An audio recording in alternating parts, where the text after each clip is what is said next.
Hola, buenas tardes a todos. ¿Sí me escuchan bien? Sí, profe. Ok. Sí, profe. Eh, Igual no sé si todos ya tuvieron la oportunidad de checar su calificación en Didactic. Les puse la retroalimentación. En los problemas que hayan hecho de manera correcta, pues no hay ninguna retroalimentación. Quiere decir que estuvo todo bien. Y realmente la retroalimentación que les puse es sobre los errores que cometieron en sus procedimientos. Entonces, no sé si alguien tenga alguna duda o si no lo han revisado, por favor, revísenlo y vamos a dedicar los primeros 5 minutos de la clase a escuchar sus dudas respecto a sus calificaciones. Entonces, ustedes me dicen.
¿Nadie tiene dudas?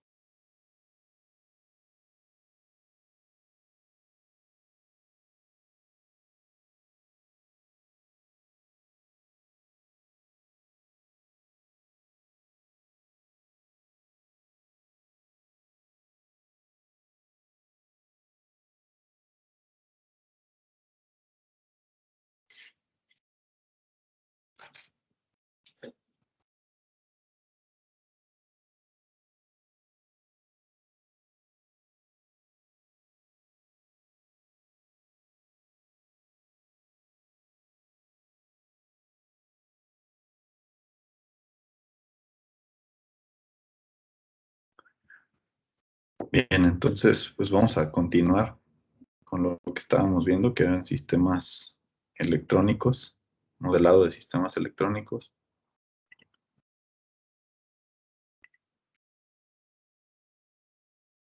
Y la clase pasada estábamos haciendo este ejemplo, que fue el que ustedes tenían que terminar en la clase del viernes, que fue de manera asíncrona. ¿Okay? No recibí de nadie, ningún comentario, duda.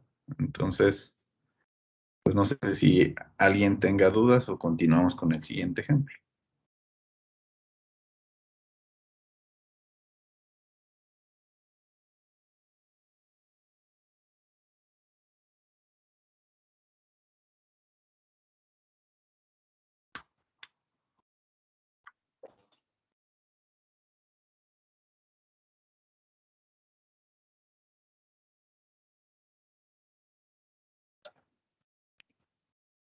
Ok.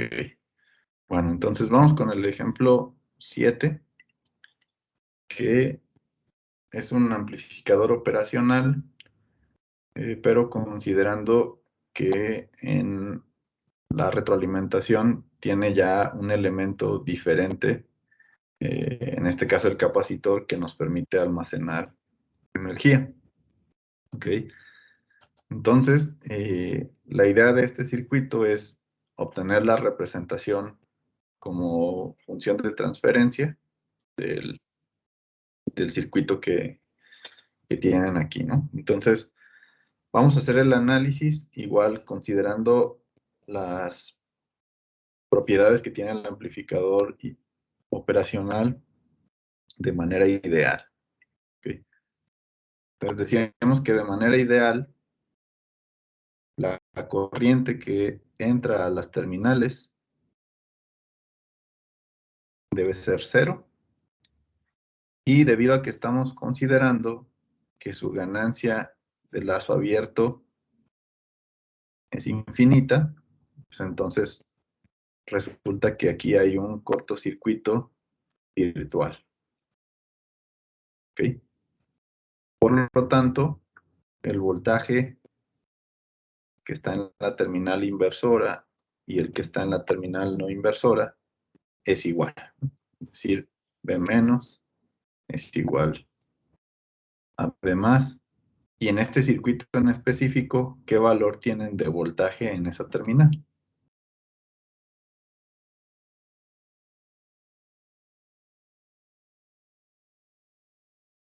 Sería 0. Sería 0, ¿no? Porque tenemos conectado directamente a tierra, ¿no? Entonces son 0 volts porque está conectado directamente a GND. ¿Ok? ¿Hasta ahí alguien tiene alguna duda?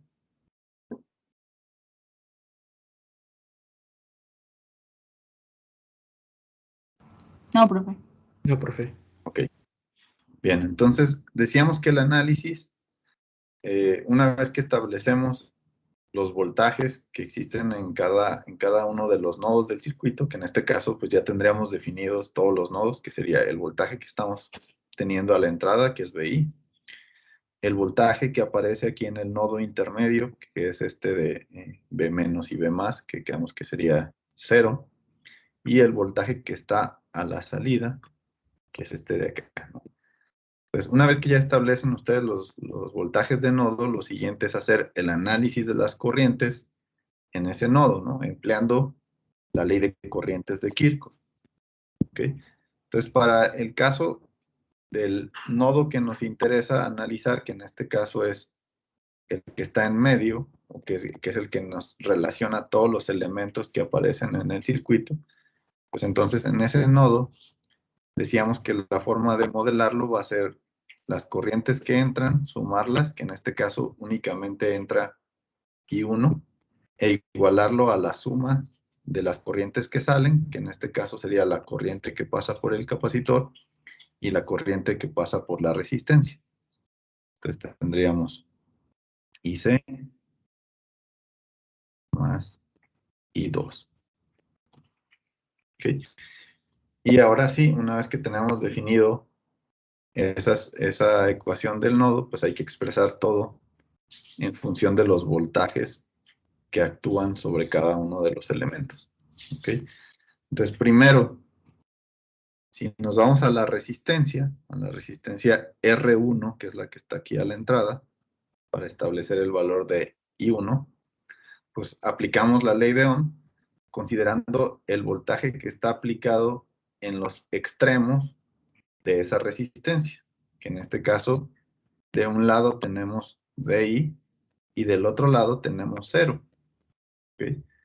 Aquí el signo negativo, recuerden que es por la dirección que estamos definiendo de la corriente. En el caso de I1, va de BI a B menos, que vale 0, por eso es BI menos 0, entre la resistencia, que en este caso es R1.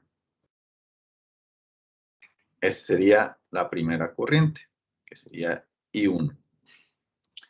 La segunda corriente, que es I2, pues de nuevo es una resistencia, y en los extremos de esa resistencia, siguiendo de nuevo el sentido que lleva la corriente, pues primero estarían los 0 volts, que están aquí aplicados en B menos, y luego, bueno, perdón, voy a hacerlo mejor en el orden que está aquí en la ecuación, ¿no? Que sería primero IC. Entonces, para el caso de IC, okay, la corriente la obtenemos por la variación del voltaje, ¿no?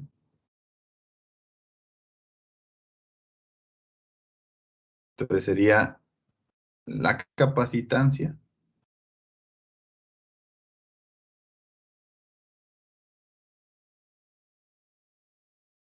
que en este caso es C, por la derivada del voltaje que está aplicado, que ahí sí sería 0 menos el voltaje de salida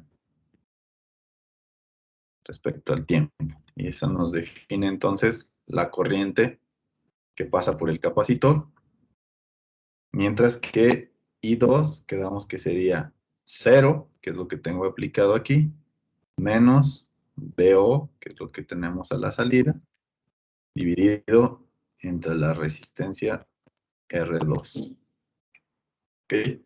Entonces, esa sería la forma en la que yo voy a calcular I1, que sería esta primera con ley de Ohm, y C, con la expresión que nos relaciona la corriente y el voltaje en un capacitor, que es la capacitancia por la derivada del voltaje respecto al tiempo.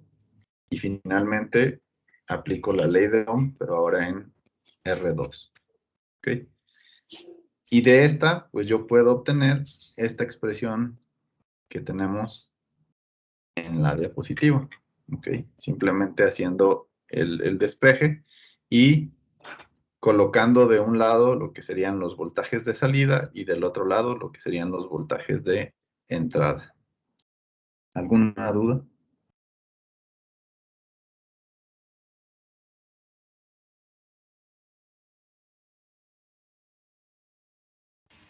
No, profe. Ok. Entonces, finalmente, esos son los pasos que debemos de seguir, ¿no? Primero, establecer los voltajes en los nodos, en cualquier circuito que tenga amplificadores operacionales.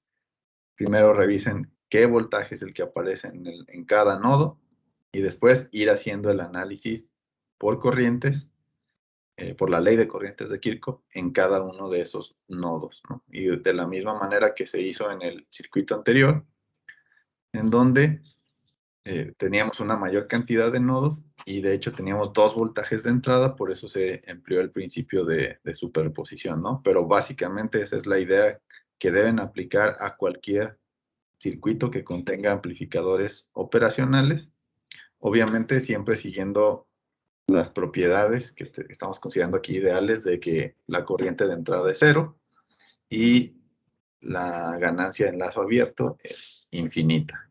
¿Okay? Bien, entonces una vez que tengo ya la ecuación diferencial para obtener su función de transferencia, recuerden que lo que deben hacer es aplicar la transformada de Laplace a cada uno de los términos que contiene su ecuación diferencial. ¿Okay? Entonces, en este caso, aquí lo que tenemos es una derivada respecto al tiempo. Por lo tanto, recuerden que vamos a considerar condiciones iniciales 0.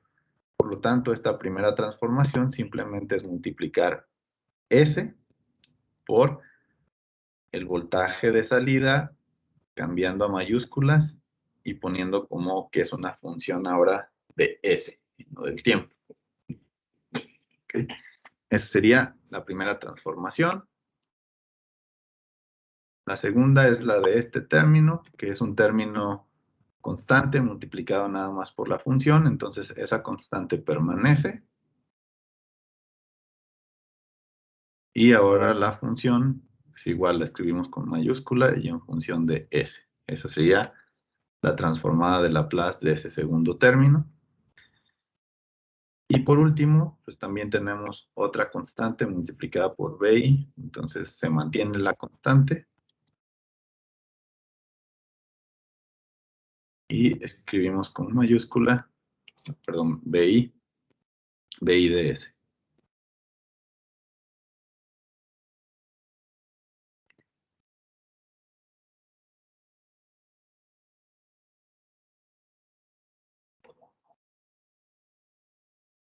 Y ahora sí, una vez que tenemos esa expresión, pues podemos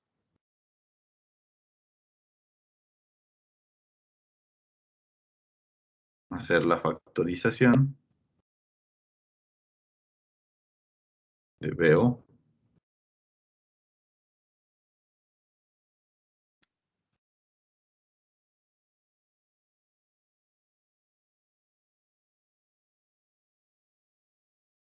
Y para escribir la función de transferencia, pues recuerden que este BPI debe pasar dividiendo del otro lado y este de acá va a pasar dividiendo hacia el otro lado, ¿no? Y obtenemos, al hacer ya esa álgebra, nuestra función de transferencia del circuito. ¿Dudas?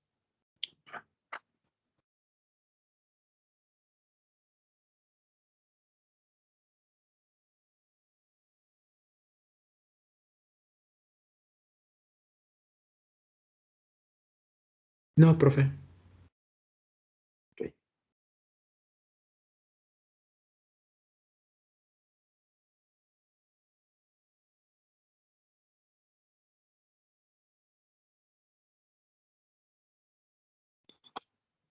Ok, bien. Entonces, lo que quiero que hagan ahorita es, si esta es la función de transferencia, entonces lo que quiero que obtengan es cuál sería su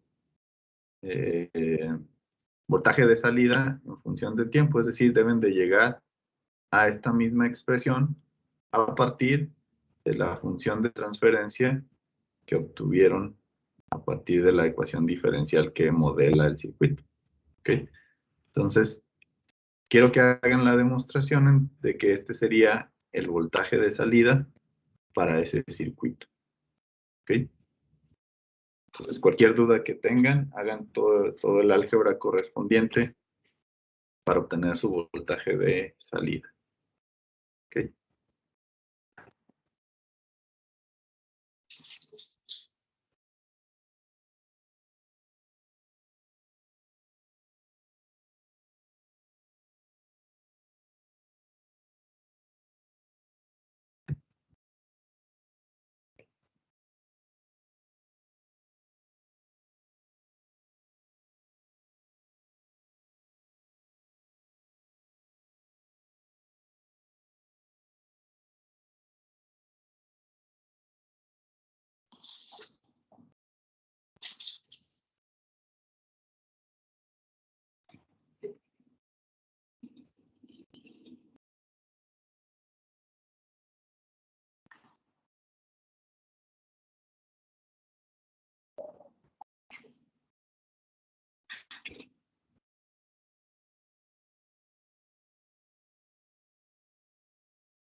Bien, ¿alguien tiene alguna duda?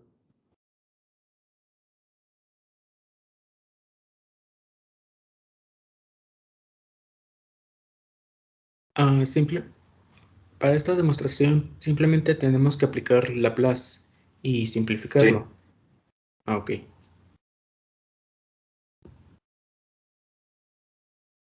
Bueno, más bien al revés, o sea, a partir de su función de transferencia, obtener la transformada inversa para llegar a esta expresión. Igual pueden hacerlo usando tablas, como fue en el examen, ¿no? Ok. Ok. Gracias. Sí. Por eso les coloqué ya en esta diapositiva aquí la función de transferencia.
Perdón. ¿Saben que me equivoqué? No, esta no es la de ese circuito. Hasta ahorita estoy viendo que esta es nuestra expresión. Más bien esta sería de este circuito. Perdón.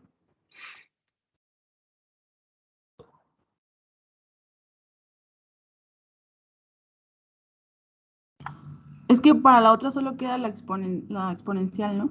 Con las constantes. Sí. No, aquí me equivoqué porque como es el mismo ejemplo, no había visto que este era del otro circuito, perdón.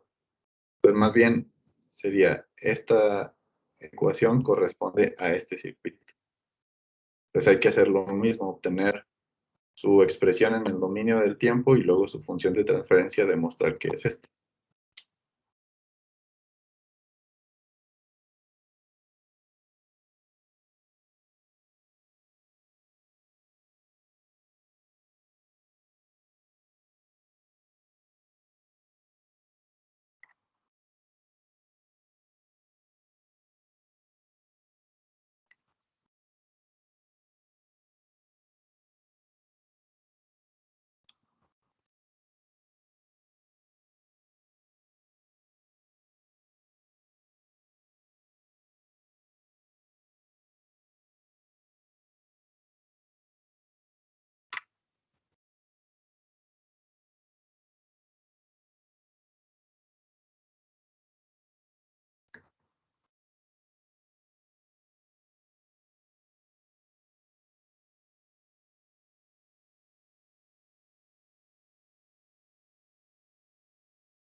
Bueno, ¿alguna duda en el análisis de este circuito?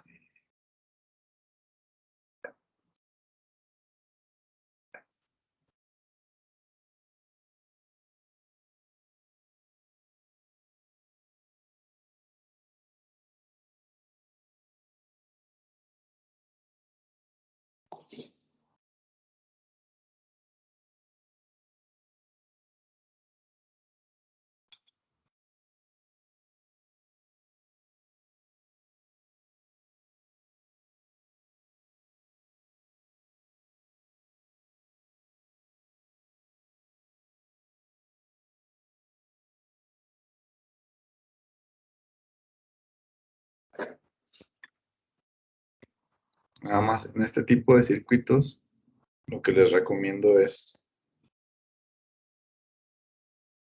agrupar, antes de resolverlo, primero agrupar por impedancias, como en este caso esta podría ser una impedancia 1 con estos dos elementos en paralelo, y este de acá como una impedancia 2 con estos dos elementos en serie. Y así se les facilita el desarrollo, hacerlo primero en función de Z, y después sustituir los valores de R1, C1, R2 y C2.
Entonces, ¿nadie tiene dudas en este circuito?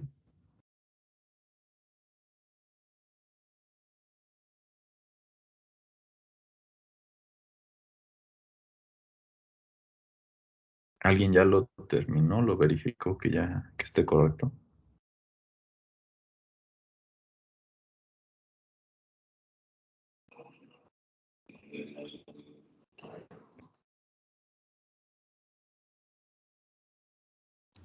Profe, una pregunta.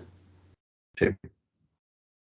Cuando hacemos ya la inversa de la función de transferencia, nos, No. nos va a No, dar... ahí yo me había equivocado. Lo Ajá. que les pedí era que demostraran la función de transferencia de este circuito. Me había equivocado con el ejemplo anterior. O sea, esta sería la ecuación que les va a dar cuando hacen el análisis, pero si hacen la función de transferencia, directamente la pueden obtener haciendo el álgebra, el análisis, perdón, sobre este circuito. Por eso les dije que me había equivocado hace rato, ¿no? Esta expresión es para este circuito. Entonces, lo que quiero es que demuestren la función de transferencia de este circuito. Ok. Sí.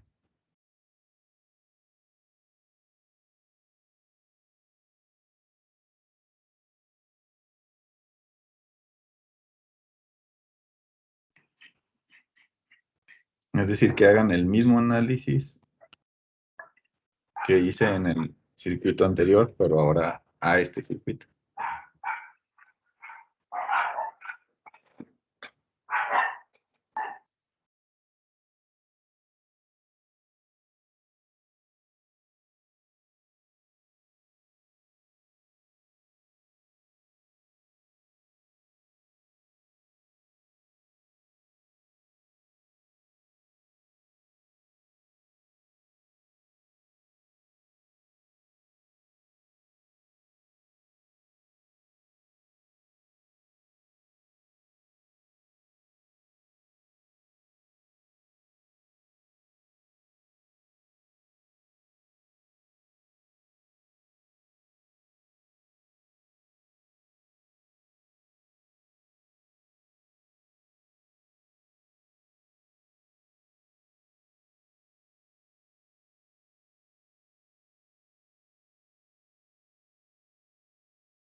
Sí, profe, sí me da casi lo mismo, nada más ahí le agregan R2 arriba y abajo, ¿verdad?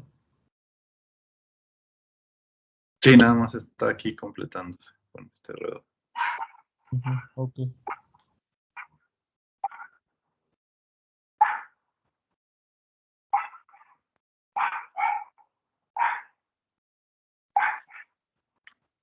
Sí, pues puede ser que les dé sin este, ¿no? Sin este de aquí, que se podrían cancelar.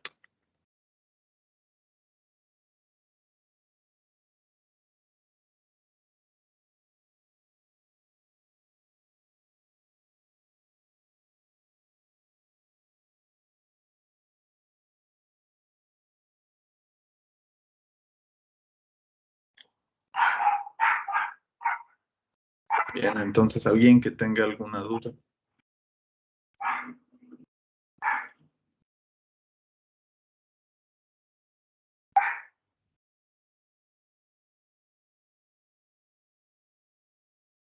Ya sea del análisis del circuito y después vemos la función de transferencia. Entonces, ¿qué duda tienen? No hay ninguna duda y ya podemos pasar al siguiente tema.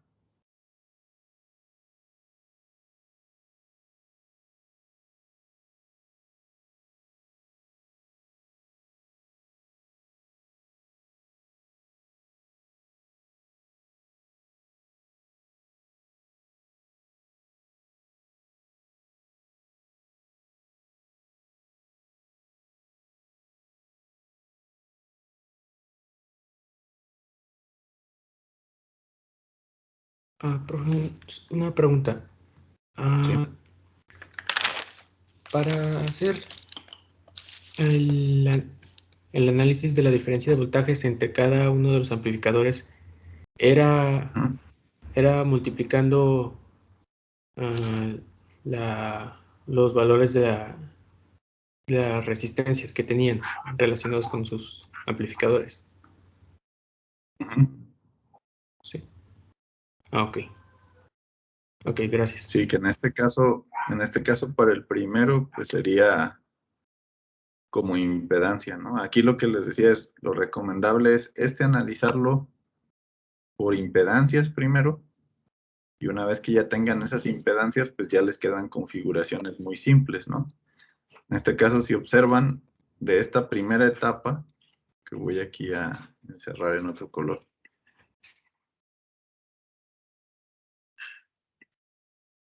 Si yo divido esto en dos etapas, que sería de esta sería la primera etapa, la que contiene el primer operacional. Si yo esto lo modelo como impedancias, ¿qué configuración me queda aquí?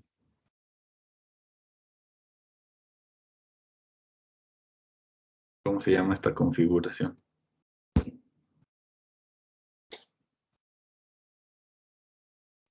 Inversora.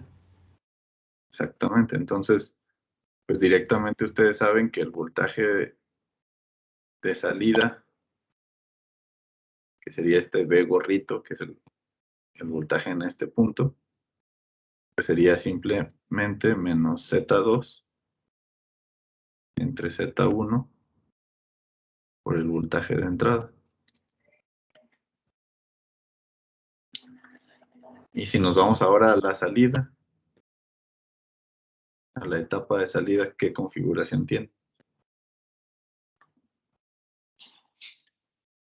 Igual.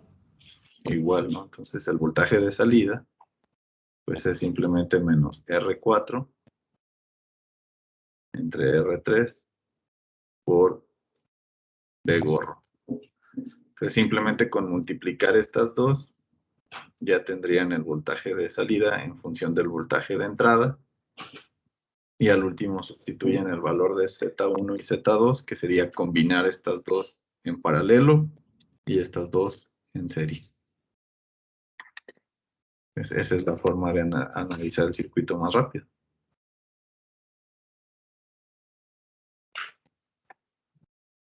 Pero igual si lo fueron haciendo nodo por nodo, pues deben de llegar al mismo resultado.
Y bueno, una vez que ya tienen la función de transferencia, que sería la forma de analizarlo más rápido este circuito, siempre que tengan inductores y capacitores, puede ser mucho más fácil ir obteniendo las impedancias. Solo recuerden, por si alguno no se acuerda todavía, que en el caso de un capacitor, pues la impedancia nosotros la calculamos para frecuencias fijas de esta manera, ¿no? Y recuerden que para pasarlo al dominio de Laplace, simplemente sustituimos estas frecuencias físicas por la variable S.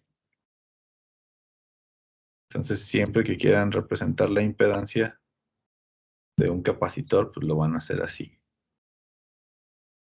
Y ya lo demás es combinar impedancias en paralelo o en serie, como ya lo han visto desde instrumentación.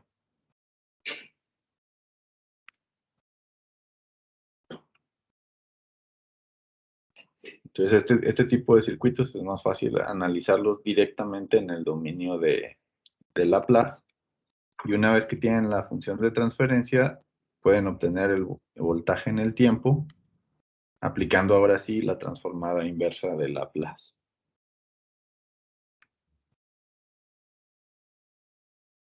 No sé si alguien tenga alguna duda antes de terminar este tema.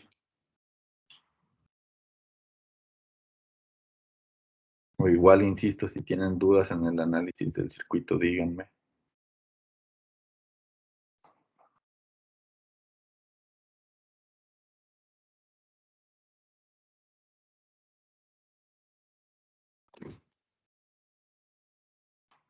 Bueno, a mí me salió R1 en el denominador, pero estoy checando por qué. Pues sí aparece aquí R1, ¿no? ¿O a cuál te refieres? Ajá, en vez de R2C2S, me sale R1C2S. Pero no es este que está aquí afuera. Porque igual les decía que aquí le están agregando el R2, pero podemos cancelar los R2 si multiplicamos todo. Entonces puede ser que te Sí, quede nada más R3, R1, C2S. sí, cierto. Ok, entonces estos que taché puede ser que no les aparezcan a ustedes porque aquí lo están completando, pero de manera más simple debe ser sin ese R2 arriba y abajo.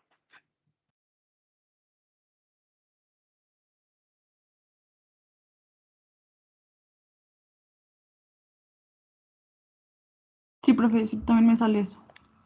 Ok. Los demás dudas antes Sí, profe. de cambiar. A mí se me dio igual. Ok. Los demás dudas antes de seguirle. Finalmente, pues ya la metodología para las funciones de transferencia y lo de espacios de estados es lo mismo, ¿no? Lo único que está cambiando, pues son las leyes físicas que utilizamos, ¿no? Dependiendo del sistema. Ya vimos mecánicos con segunda ley de Newton. Ahorita estamos viendo eléctricos y electrónicos usando las leyes de Ohm y de Kirchhoff. Y las propiedades de los elementos, ¿no? De si es un capacitor, un inductor, un amplificador operacional.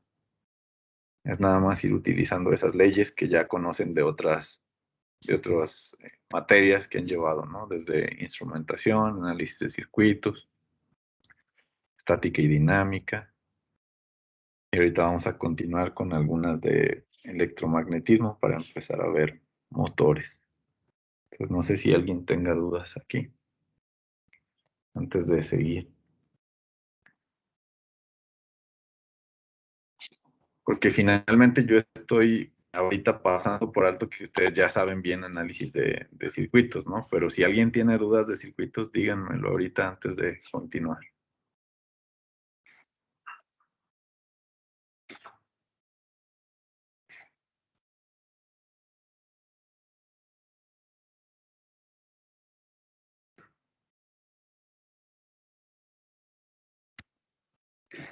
Bien, bueno, entonces pues Profe, parece que... ¿Sí? Yo sí tengo duda, algo de duda en las impedancias, nada más. O sea, yo Claro. solo lo En demás el cálculo entiendo de las... cómo sacarlo, pero en las impedancias. Ajá. Ok, bien, entonces déjenme sacamos las impedancias. Entonces, primero tienen aquí esta combinación en paralelo, ¿ok? Entonces, si yo quiero calcular esa Z1 que están en paralelo, recuerden que cuando tengo nada más un par de elementos, lo que puedo hacer de manera rápida es multiplicarlos, las impedancias, y dividirlas entre la suma de las impedancias, ¿ok? Entonces, en este caso, tendríamos arriba multiplicando a R1 por la impedancia del capacitor, que les decía que expresada en el dominio de Laplace es 1 entre SC1, ¿ok? Y abajo lo voy a poner sumando, de la misma manera que hacen cuando son, por ejemplo, dos resistencias en paralelo, ¿ok? Entonces ya nada más sería hacer el álgebra para simplificar esta expresión, ¿no? Si hacen el álgebra, les va a resultar nada más R1 nos quedaría en el numerador y abajo quedaría 1 más SC1R1. S R1 C1. Esa sería la impedancia Z1. ¿Alguna duda, Diana, o los demás que tenían dudas ahí?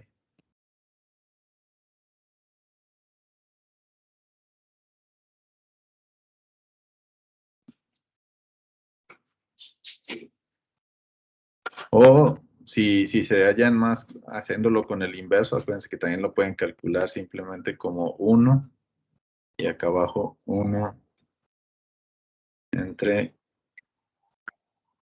R1 más 1 entre 1 SC1.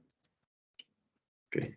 Es lo mismo, ¿no? Finalmente esa es la forma de calcular de manera general si tienen más de dos resistencias o en este caso impedancias.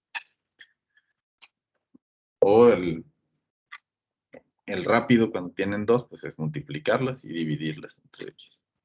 Cualquiera de las dos opciones, pues es válida.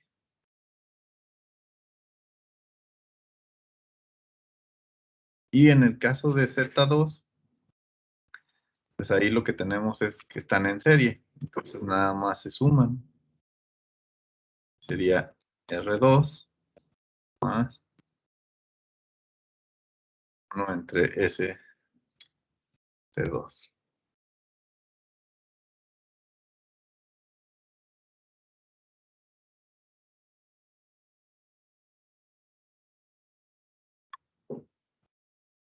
Y lo podrían usar así, o si quieren tener un máximo común divisor con SC2.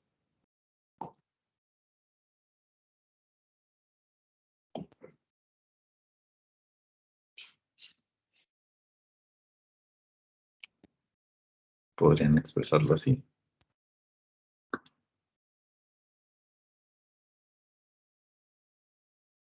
Y ya nada más esas dos expresiones de Z1 y Z2 en la expresión final, ¿no? Nuestra expresión final para el voltaje de salida, pues nos queda menos R4 entre R3 por Z2 entre Z1. Bueno, pues ahí el signo ya quedaría positivo.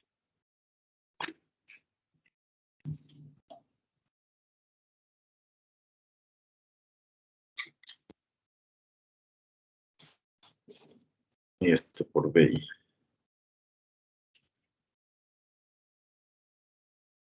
O directamente como función de transferencia poner el BI dividiendo, ¿no?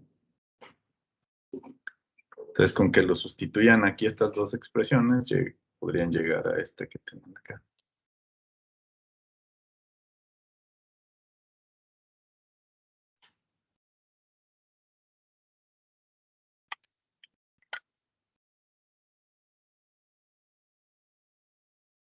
No sé si ya quedó claro o hay alguna otra duda. No, ya está claro, profe. Gracias. Ok, bien. Ok, bueno. Ahora lo que vamos a hablar es uno de los elementos que más se suele utilizar en sistemas de automatización, que son los motores, ¿no? Los motores eléctricos son muy comunes, ¿no? Sobre todo los motores de corriente directa.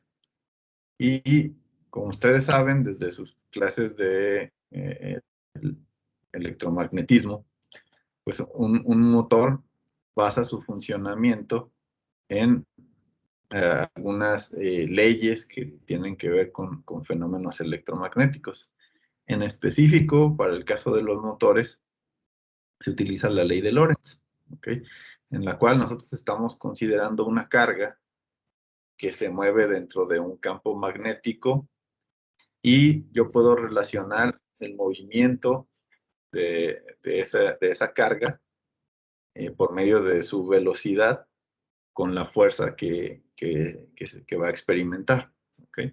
Entonces, la expresión que me relaciona la fuerza con la velocidad, es la que tenemos aquí, que es un producto cruz de la carga multiplicada por la velocidad, donde la velocidad es un vector, y es un producto cruz por el campo magnético. Eso nos daría como resultado la fuerza que experimenta, ¿no? Por otra parte, también esta va a estar relacionada con la corriente, ¿ok? Y esta tiene que ver con el cable que enrollamos para generar una bobina dentro de un núcleo magnético, alrededor, perdón, de un núcleo magnético. La longitud de ese cable va a ser proporcional a la fuerza si nosotros la multiplicamos por la corriente que está circulando a través de ese cable y el campo magnético que se genera, en este caso un campo magnético B, constante, ¿no? Entonces, esa es la forma en la que ustedes pueden relacionarlo con dos variables que son de diferente tipo, ¿no? En el primer caso estamos hablando de la velocidad, ¿ok? Que esa tiene que ver con, digamos, desde un punto de vista mecánico, y en la segunda lo estamos relacionando con una variable eléctrica, en este caso, la corriente, ¿ok? Y esto es, ¿por qué? Porque el motor va a estar formado por dos subsistemas, un subsistema que es de carácter eléctrico y otro subsistema que es de carácter mecánico, ¿no? Y en este caso, lo que me relaciona a esos dos subsistemas, el subsistema que es eléctrico con el que es mecánico, es la fuerza, ¿ok? Entonces, esa es la razón de por qué yo utilizo esas dos representaciones, una en función de la velocidad y la otra en función de la corriente, ¿ok? ¿Alguna duda hasta aquí?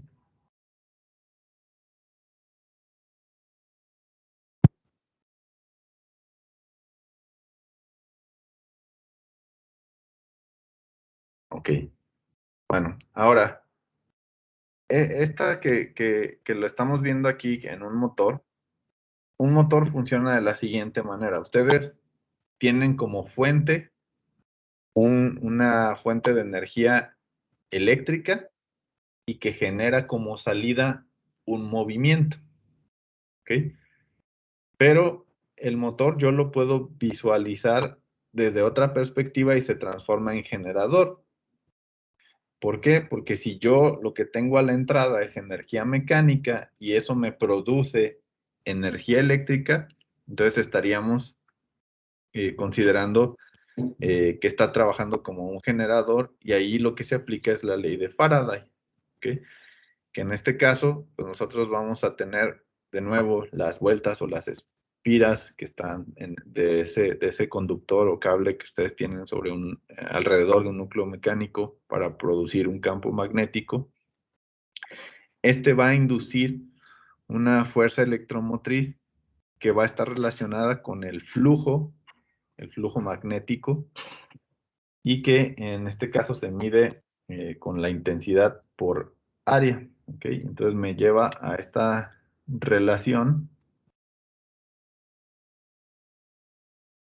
donde E es la fuerza electromotriz, N es el número de vueltas o espiras que tiene la bobina o que están considerando ahí para en este caso el generador, y phi nos representa el flujo magnético. ¿Okay? Ahora, esto mismo está relacionado con la velocidad. ¿Por qué? Porque el flujo magnético, está relacionado también con, como lo veíamos en el caso anterior, con la corriente y por ende con la velocidad. Entonces, nosotros podemos calcular también, a partir de conocer el campo magnético, que sería B, la longitud, de nuevo, del cable ya desenrollado y la velocidad con la que se está moviendo. ¿Okay? Y eso nos daría esta representación.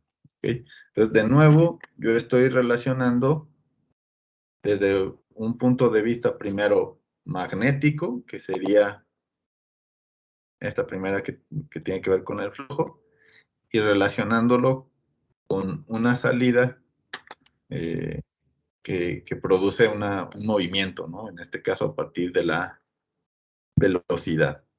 ¿Ok? Entonces, esta relación que existe tanto desde un punto de vista eléctrico como magnético, es lo que sucede en los motores y los generadores al tener interactuando ese par de subsistemas, ¿no?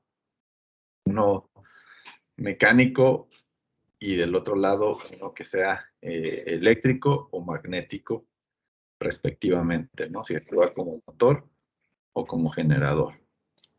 ¿Okay? ¿Alguna duda hasta aquí?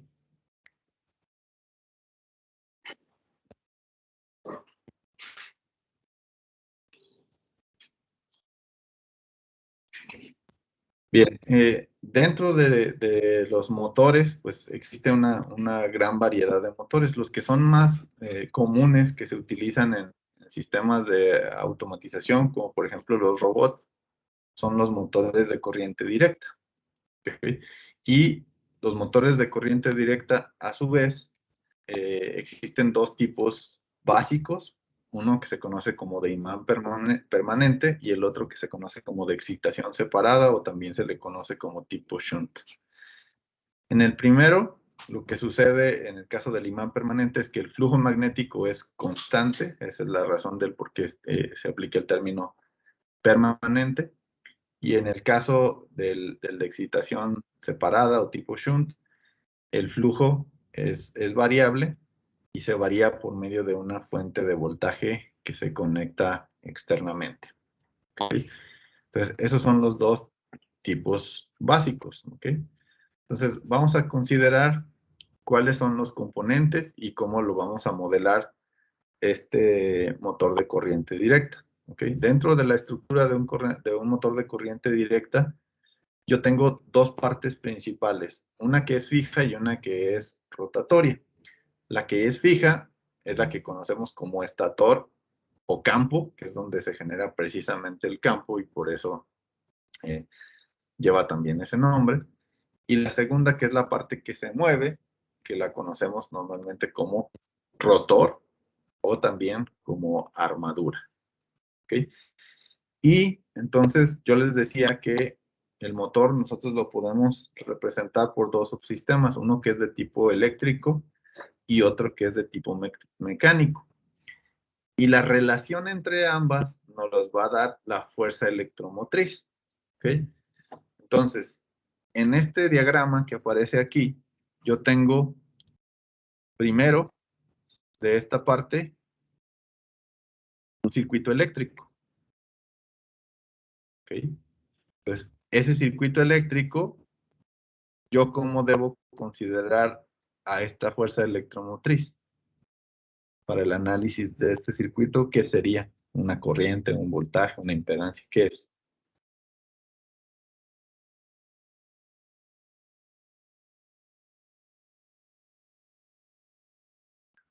Dentro de este diagrama, ¿qué creen que sería esto?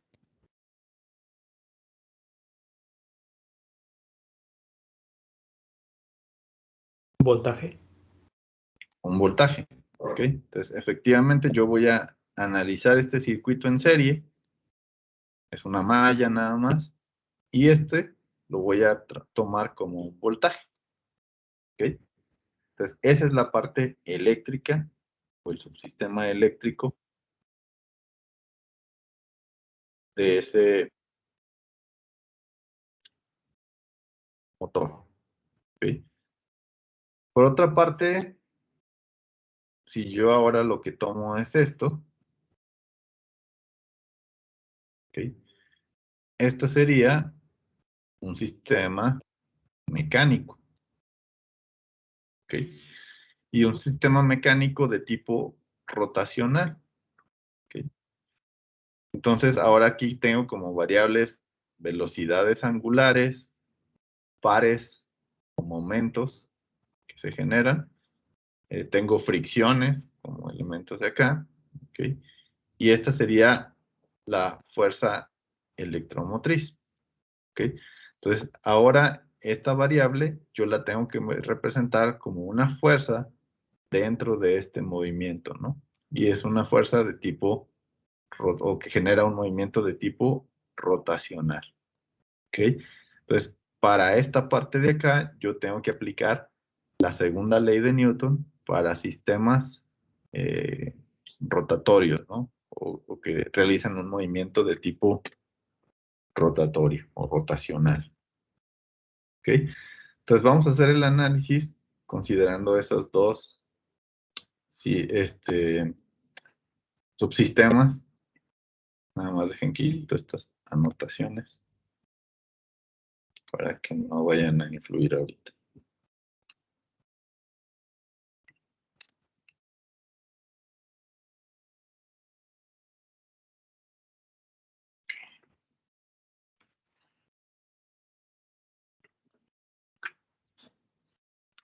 Bien, entonces yo les decía que este elemento es el que une la parte eléctrica con la parte mecánica, este de aquí, y que es la fuerza electromotriz, ¿ok?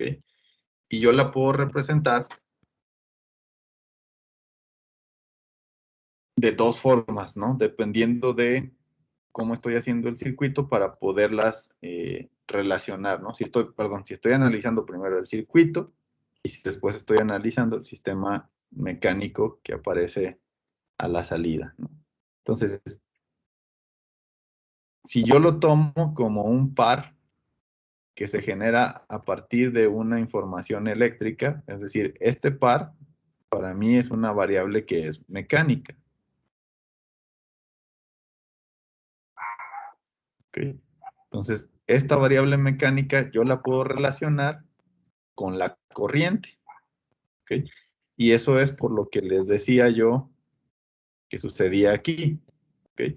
Yo tengo como variables de un lado la velocidad y del otro lado la corriente, ¿ok? Entonces, lo que me relaciona la fuerza electromotriz es desde un punto de vista mecánico a la velocidad con la corriente desde un punto de vista eléctrico, ¿ok?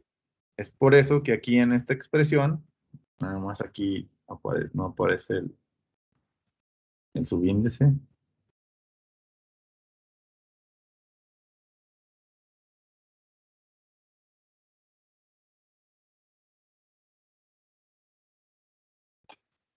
Entonces, es la corriente, y en este caso en específico es la corriente de la armadura, ¿ok? ¿Por qué? Porque este circuito que nosotros tenemos eléctrico es la parte del motor que permanece fija, ¿ok? Entonces, la corriente que vamos a tomar es la corriente de la armadura. Bien. Por el otro lado, tenemos la fuerza electromotriz, pero vista desde el punto de vista del movimiento y que obtenga como resultado ya una variable eléctrica. ¿Okay?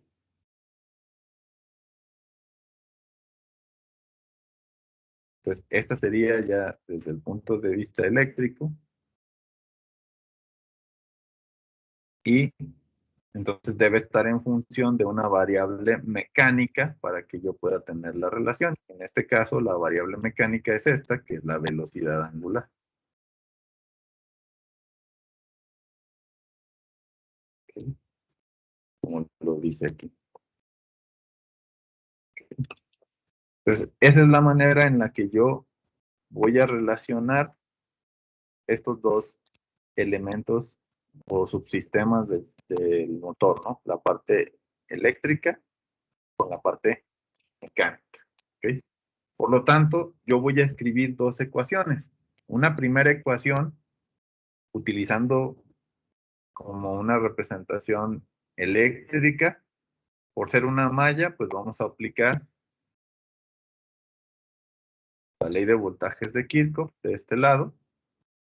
Y acá la segunda ley de Newton, ¿no? En este caso vamos a hacerla para movimientos rotacionales.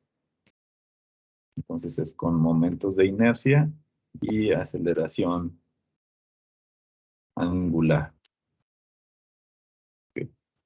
Entonces, aquí esta sería una primera ecuación y esta sería una segunda ecuación. Y por medio de estas relaciones, yo puedo pasar desde la ecuación eléctrica a la ecuación mecánica o de la ecuación mecánica a la ecuación eléctrica, ¿no? Dependiendo qué es lo que quiera analizar. ¿Okay? ¿Hasta aquí alguna duda antes de ver ya las matemáticas?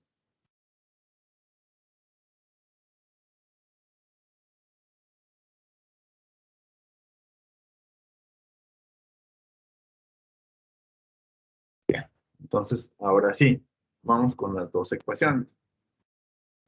Primero tenemos la ecuación eléctrica, ¿no?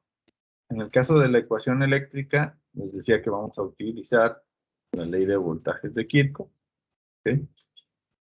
Entonces, para escribir la ley de voltajes de Kirchhoff, tenemos que el voltaje de la armadura va a ser igual a las caídas de voltaje que va a haber en cada uno de estos elementos, ¿no?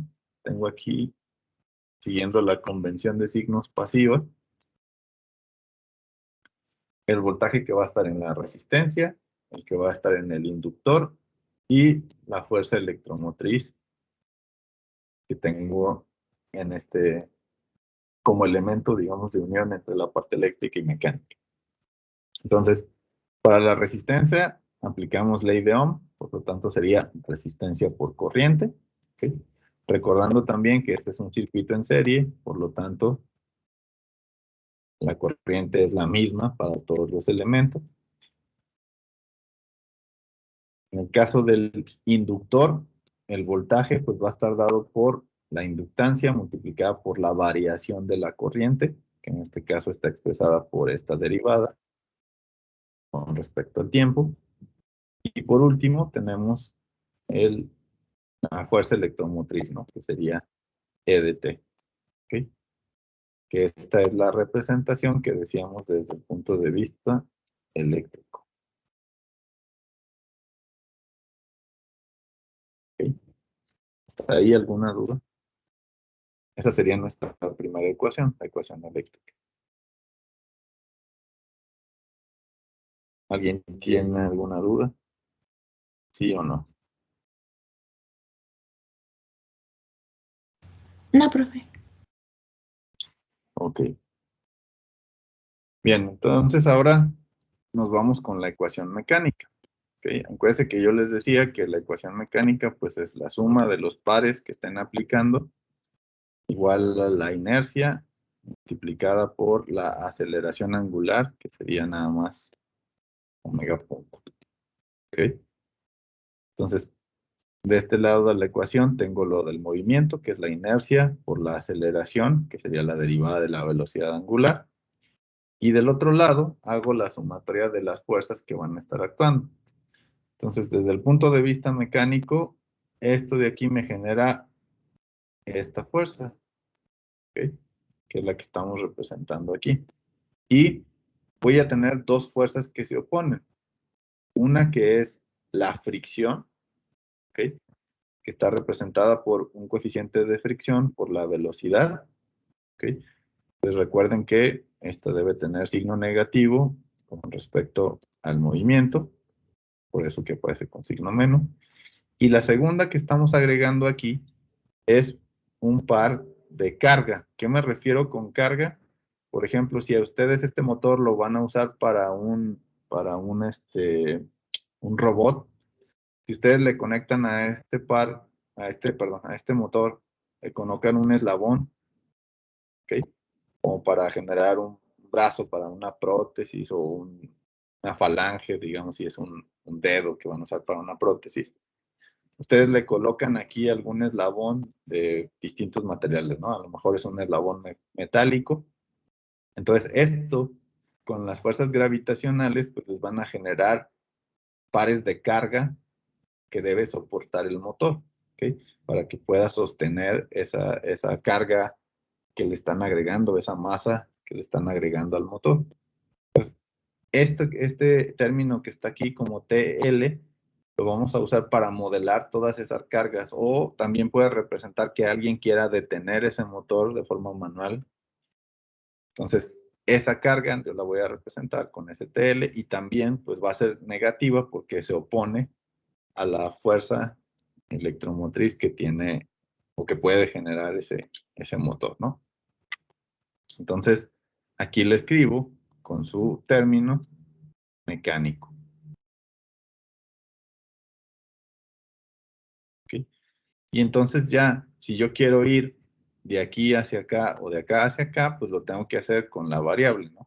Si yo quiero ir de aquí hacia acá, pues yo necesito ir con el modelo que va en función de la velocidad. Y si quiero ir de aquí hacia acá, pues tengo que ir con el modelo que va en función de la corriente, ¿ok? Que son estas dos expresiones que escribimos acá, ¿no? Esta TE, subíndice de E, depende de la corriente, y esta E depende de la velocidad angular, ¿ok? Y si se fijan, pues tienen el mismo término, K, que es una constante de proporcionalidad entre estas dos variables eléctricas y mecánicas. ¿Okay? Bien, entonces, ¿alguna duda en las ecuaciones?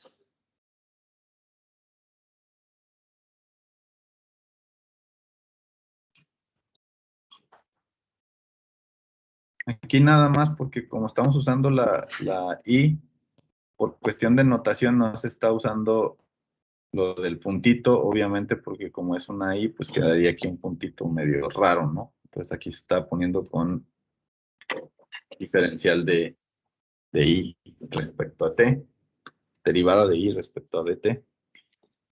Y en el otro caso,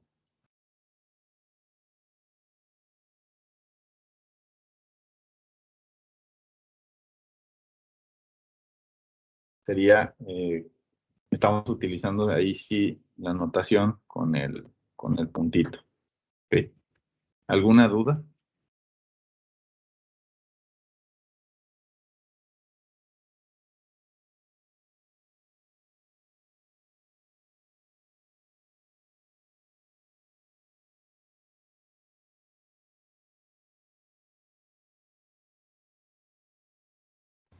Creo que no, profe.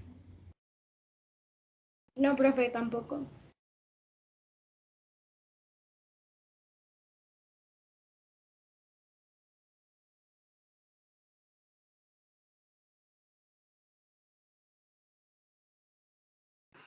Ok, bueno, entonces si no hay dudas, vamos pues adelante. Entonces, yo tengo estas dos ecuaciones diferenciales. Aquí ya estamos homogenizando la notación para ya no confundirnos ahí con el puntito o no. Entonces, tengo este par de ecuaciones diferenciales. En ambos casos, lo que estamos haciendo es despejar el término donde aparece la la derivada, en este caso aquí di sobre dt, y en este caso omega punto, y obtendríamos este par de ecuaciones. ¿Sí? Ese par de ecuaciones diferenciales, entonces yo lo puedo expresar ya sea como función de transferencia o en espacio de estados, definiendo quiénes son mi entrada y salida en ese sistema. ¿Ok? Entonces vamos a ver primero cómo sería la representación en espacio de estados. ¿Ok? Vamos a definir dos estados. ¿Ok? ¿Por qué defino nada más dos estados? Pues porque acuérdense que el número de estados me lo va a dar las veces que yo tenga que integrar para llegar a la variable o más bien dicho, me lo daría el orden de la derivada más alta que tenga la ecuación diferencial, ¿no? En este caso, en ambas ecuaciones, yo solamente tengo como el orden más alto 1, ¿ok? En ambos casos, ¿ok? Y al integrar, yo ya obtengo directamente, en este caso, en la primera ecuación, ya llego directamente a IA. Si hubiera una integral, acuérdense que tendrían que integrar otra vez, pero en este caso no ocurre así, directamente con una sola vez que integre, yo llego a la solución de esta, que sería la corriente, y de nuevo acá, con que yo integre una vez, pues ya llego a la velocidad angular, que es la otra variable, ¿no? Por lo tanto, estas dos que encerré van a ser los estados del sistema, ¿ok? Entonces vamos a tomar como x1 a la corriente y como x2 a la velocidad angular, ¿ok? Por lo tanto, yo debo reescribir la ecuación usando esas dos variables de estado, ¿ok? Entonces vamos a reescribir esta ecuación utilizando ese cambio de variable que hicimos, ¿no? Que son los estados. Por lo tanto, esta IA que aparece aquí va a ser x1. Esta omega que aparece acá va a ser x2 igual acá. Este es x1. Este es x2. Y pues estos términos, este nos representaría la derivada de x1 y este de acá, la derivada de x2. ¿Okay? Y entonces, esta variable que nos queda aquí y esta variable que nos queda acá, ¿qué serían?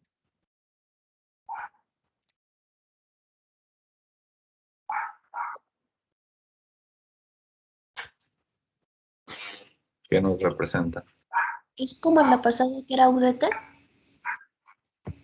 Entonces, efectivamente, estas dos pues, van a ser entradas.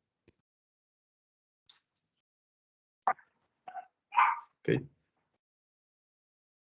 Esas serían las entradas de nuestro sistema o lo que representamos normalmente como las U.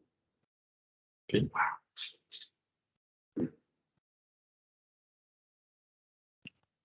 ¿Okay?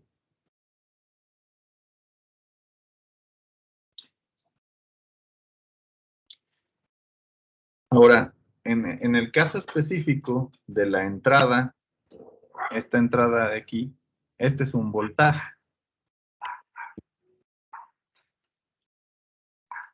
Y esa es una entrada que nosotros le aplicamos para que el motor se mueva. ¿Okay? En el caso de este par que está aquí, lo vamos a ver más bien como una perturbación. ¿Okay? Porque esto no tiene que ver con el funcionamiento normal del motor. ¿Okay? Este sí, para que yo lo pueda hacer que se mueva con naturalidad, digámoslo así, pues necesito aplicar un voltaje. Pero este de acá, en realidad es una entrada que se opone al movimiento natural del motor. ¿Okay? Entonces, esto en realidad lo vamos a modelar como una perturbación. Es por eso que la representación que vamos a poner acá va a tener una entrada que se refiere a lo que nosotros vamos a manipular para generar el movimiento y otra entrada que sirve como una perturbación. Igual aquí me sigue dando problemas con los subíndices, no los respeta, pero déjenlo acá.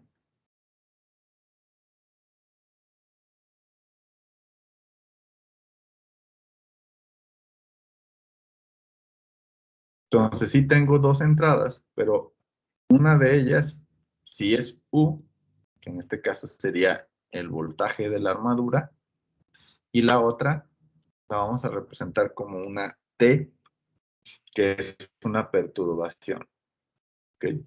Y esto es para diferenciarlo, porque una es la que nosotros podemos generar de manera, digámoslo así, controlada, o la que va a ser nuestra variable manipulada, y la otra es algo sobre lo que no tenemos mucha certeza, entonces realmente lo vamos a ver como una perturbación. ¿Y por qué? Porque eso depende de qué le pongan ustedes al motor, y eso va a depender finalmente de la aplicación que ustedes le den al motor o al uso que le den a ese motor. Por lo tanto, aquí estamos separándolas, ¿no? Entonces, hacemos lo mismo, ¿no? Hacemos nuestra factorización para encontrar quién es A, nuestra factorización para encontrar quién es B, y en este caso estamos agregando unas matrices E que tienen que ver con la perturbación, ¿ok? Y en el caso de la salida, pues lo que nosotros estaríamos midiendo como salida de nuestro movimiento es que se mueva el motor, por lo tanto, la salida la se elige como la velocidad, ¿ok? Entonces, eso es lo que vamos a estar checando. Por lo tanto, si ustedes agregan un sensor al motor, pues tendría que ser un tacómetro, ¿no? Algo que nos mida la velocidad con la que está girando el motor, y eso nos da la otra ecuación, que es la ecuación de salida, de donde podemos hacer la factorización de C, considerando que esto, recuerden que es X2. Esta quedamos que es X2. Okay. Por lo tanto, pues nada más sería 1 para X2 y 0 para X1.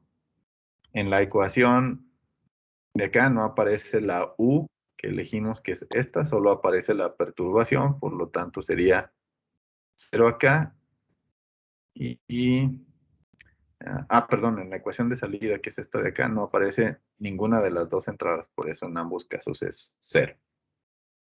En estas de acá serían las ecuaciones diferenciales de donde obtenemos esta primera representación para obtener A, B y E. ¿Tienen alguna duda?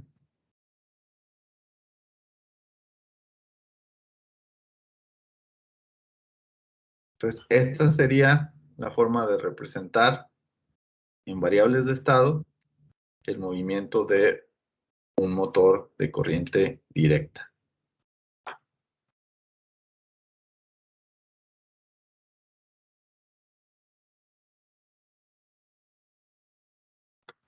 Ahora, en el caso de la función de transferencia,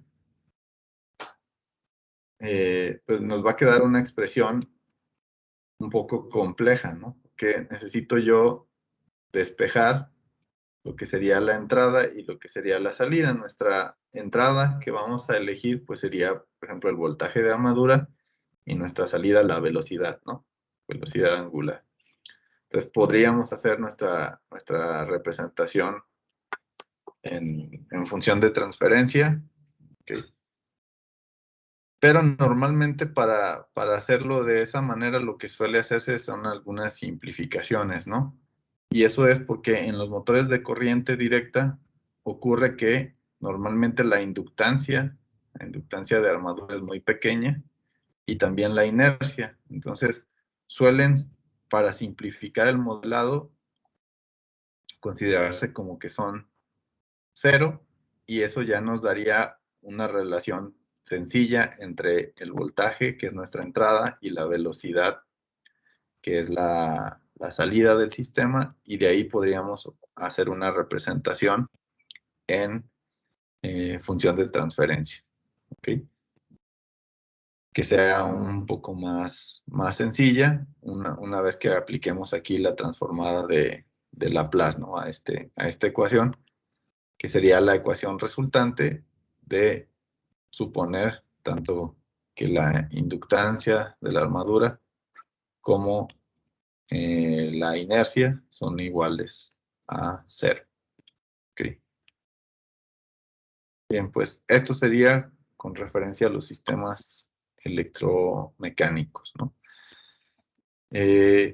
Chequen, igual, revisen todo lo que estuvimos viendo el día de hoy, tanto determinar los circuitos, los sistemas electrónicos como los sistemas electromecánicos, por cualquier duda que surja.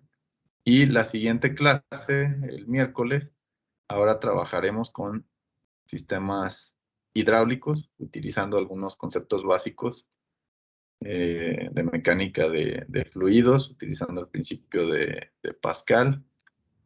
Y eso es lo que vamos a ver la próxima clase. Y básicamente creo que con eso terminaríamos la unidad, que son hidráulicos, sí. Okay. Entonces, la próxima clase concluiríamos lo que es esta segunda unidad. Al menos de manera teórica vamos a ver todavía algunos ejemplos y también les voy a dejar una práctica. Esa práctica es lo que van a tener de actividad para esta semana de manera asíncrona, ¿ok?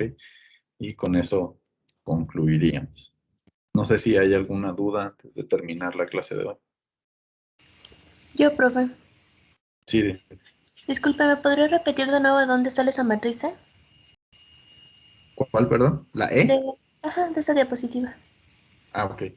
Sí, esa E la estamos haciendo nada más para diferenciar el tipo de entradas que salían, ¿no? Porque podríamos haber considerado que teníamos dos entradas, ¿no? Pudiera haber yo dicho que teníamos una U1 y esa decir que es el voltaje, y una U2 que sería nuestro par de carga. Okay. Entonces yo pude haberlas definido así como dos entradas. Pero en este modelo vamos a diferenciar cuál es una entrada que realmente yo manipulo intencionalmente, que en este caso es el voltaje que ustedes le aplican al motor. Esa es la entrada que yo manipulo, o la variable que yo manipulo para que el motor gire más lento o gire más rápido, que finalmente es lo que yo visualizo a la salida. En el caso del par de carga, en realidad no es una entrada que yo controlo, sino que tiene que ver con el uso que le demos al motor. Como les decía, puede ser que ese motor esté dentro de una prótesis, entonces ese par de carga me podría representar el peso de las falanges, por ejemplo, si es una prótesis de manos, las falanges que ustedes le estén conectando a ese motor para realizar el movimiento. O pudiera ser también representar que ese motor, no sé, se está poniendo en un carrito y, por ejemplo, se genera fricción con el suelo o la superficie donde se esté moviendo el carrito. ¿Ok? Entonces, en realidad, yo no tengo una representación definida de qué naturaleza tiene ese par de carga. Entonces, si recuerdan de lo que veíamos en la primera unidad, en la introducción, yo les hablaba que todo aquello sobre lo que aparece dentro de un sistema, o para modificar el comportamiento de un sistema que yo lo desconozco o no lo puedo establecer o modelar de una manera general o muy simple, pues yo lo puedo definir como una perturbación. ¿Ok? Entonces, en realidad, lo único que estamos haciendo es modificar la representación de esta forma. Ustedes, de manera tradicional, escribimos de esta forma. ¿Ok? Entonces, cuando ustedes tienen un sistema que es perturbado, lo único que vamos a hacer es agregarle un término más que se refiere a la perturbación. ¿Okay? Entonces, todo esto tiene que ver con la perturbación. Y esa perturbación también influye en la ecuación de salida, que normalmente nosotros la representamos así. Entonces ahora se lo vamos a agregar también a la salida. ¿Ok? En este caso, esta sería la E1 y esta sería la E2 que estamos usando para incluir esa perturbación. ¿Ok? Entonces, en el caso de las ecuaciones, la perturbación es nada más donde aparezca TL, que en este caso es únicamente en esta segunda ecuación. Por eso aquí aparece el 0 y aquí aparece el efecto de lo que está multiplicando a la perturbación, que es menos el inverso de J. Y en nuestra ecuación de salida, que la ecuación de salida es la velocidad con la que gira el motor, que es esta ecuación, aquí no aparece ninguna de las entradas, ni el voltaje, ni la perturbación, por lo tanto, tanto D como E2 son 0. Y esa sería la razón. Muchas gracias, profe. De nada. ¿Alguien más? ¿Alguna otra duda?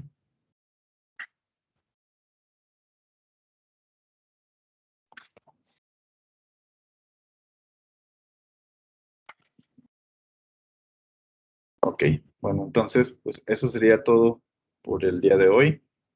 Nos vemos el próximo miércoles. Que estén bien. Gracias, profe. Profe, igualmente.